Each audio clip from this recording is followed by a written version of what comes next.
approximately 440 million are going to be spent in Douglas in two separate but combined projects. One, about 260, 270 million will be spent in the construction of a brand new port of entry in Douglas, 5 miles to the west, where the city of Douglas is donating 80 acres of land.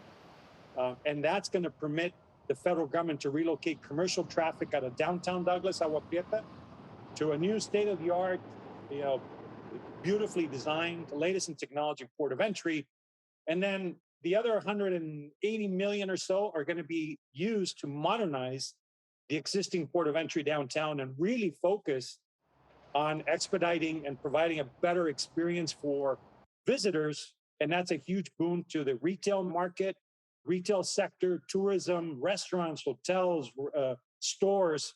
These improvements to the Goslar Port of Entry won't happen overnight. So, what's the anticipated timeline given that the funding is now essentially on its way? Well, there's two ways to answer that. One is for the new port of entry, because it's greenfield. I mean, it is raw land. You can literally focus all your efforts, and you can look at a 24-month, 36-month project. The downtown port of entry, because one of the conditions for the modernization of any existing port is that you cannot limit the throughput capacity. So it must maintain operations at full capacity, even during the construction phase.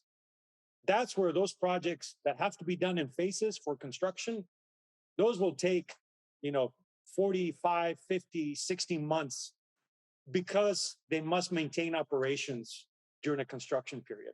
And, we haven't even talked about a similar investment that's going to happen in San Luis as well. Let's talk about San Luis. We'll head west now. I mean, that is a port that has been, it's certainly very different than Douglas. So, what needs to happen there to continue to improve trade? Well, San Luis, the downtown port of entry, which is all non-commercial traffic, that's, pedestrians, bicycles, cars, buses. We secured $152 million in fiscal year 20, and this infrastructure package includes another 147 million. That brings the total project to 298, 299, round numbers, $300 million that are going to be invested in downtown San Luis. San Luis continues to be amongst the most congested ports. You typically see hour and a half, 2 hour waits for people to cross at San Luis. So this investment is urgently needed. It's going to be just like in Douglas, it is a regional impact. It's not just a San Luis project. It truly is a regional binational project in magnitude.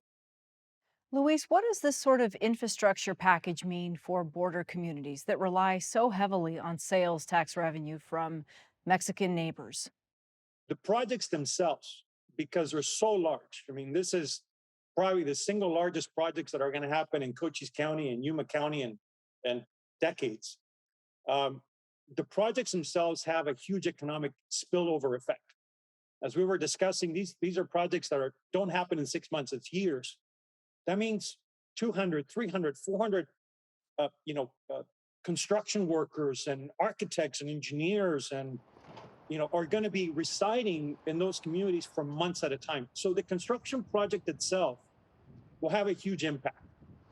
It's an economic boost for, Douglas population less than 16,000, San Luis 34, 36,000. And then you have, once the project is completed, the infrastructure is going to be a huge boon for trade, for tourism, inviting our Mexican visitors to come once again freely, once they're vaccinated, to come across the border in a predictable time, not waiting for hours to get across.